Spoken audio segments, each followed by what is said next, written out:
So you've learned some exercises. You say, well, where do I go from there? Well, the next thing you need to learn about is some stenciling techniques. Now, a lot of people in the past, from my experience, I've seen people use poster board. They use clear acetate. There are different thicknesses of what they call mylar and so forth. Anything pretty much will work that you can get through with an acetate cutting device, such as a Badger Frisket cutting knife or a stencil burning gun. Now, a lot of people have never seen one of these, but these are one of the hottest things on the market. You just simply plug this thing in, it gets hot, and the point you use to actually burn through your material. You can't do this, obviously, on paper because it will just burn, but you can use this on acetate products.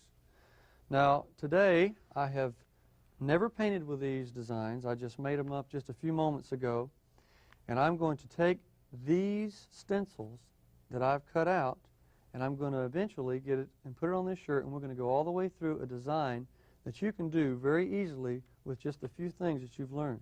I just want to show you, before I get started, a little bit what I did here. I drew a palm tree on this acetate with a blue Sharpie pen. I did it so that you could see my lines, so you could see that I actually drew it on there. And then I cut this particular one out with a Badger Frisket cutting knife.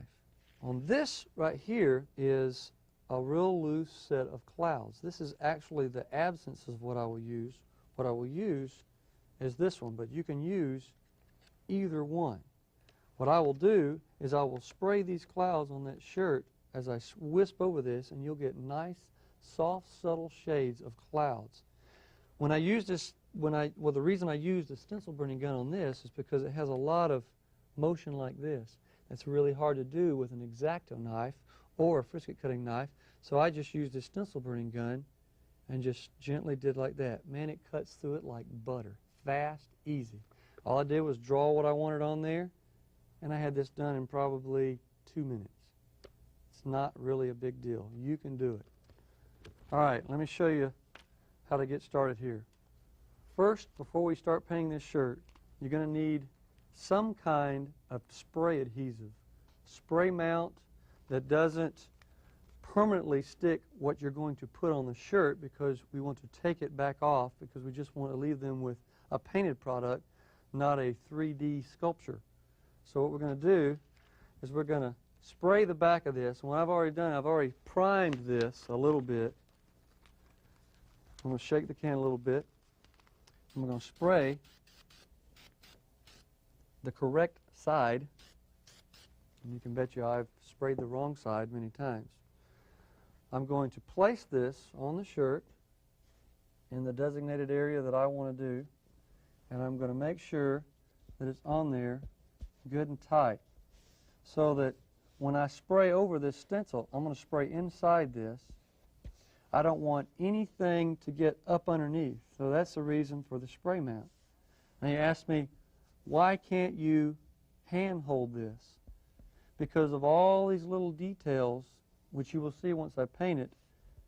When we're painting with 55 to 65 pounds PSI pressure, the paint will go up underneath it, and you'll have that overspray look that I talked about earlier, and it does not look good. It is not aesthetically pleasing to the eye. So once you have this thing patted down really good, incidentally, I don't have one with me today, but you can get real inexpensive rollers that you could just roll this thing on here, and it's done in seconds. All right, what I'm going to do now is I'm going to find my airbrush, which is down here on the floor. I'm going to get the black fired up, put the bottle in there, spray a little bit out, maybe even test it right here on the stencil if I want to, because it doesn't really matter about that stencil getting messed up. And I'm going to start spraying in this stencil. It doesn't take too long. As you spray, bear in mind that technique where I said don't get too close. When you're doing with a non-absorbent material, whenever you paint close and pull back the trigger a long ways, it's going to splatter. So you don't want to do that. It can actually spread off this material onto the shirt. So you want to just kind of do light, gentle coats as you're spraying. And you want to be careful of your edges because you don't want the overspray to get off of here. So it's best to kind of start here and go inside the stencil.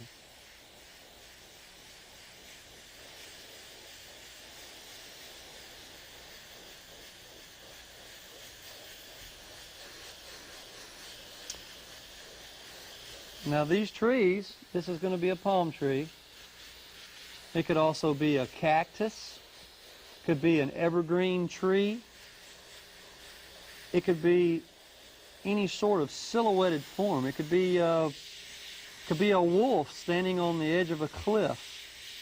Something that doesn't have to necessarily have a lot of detail, that reads well just silhouetted.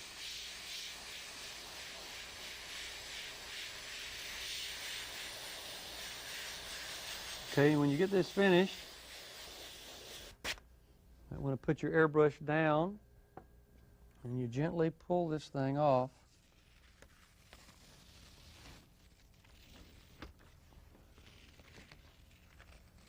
And you have a stencil of a tree. All right, so put this down, find a paper towel and wipe our hands a little bit. And the next thing we're going to do is take this little stencil that I cut out here, which is a little silhouette of trees, and I'm going to spray that again.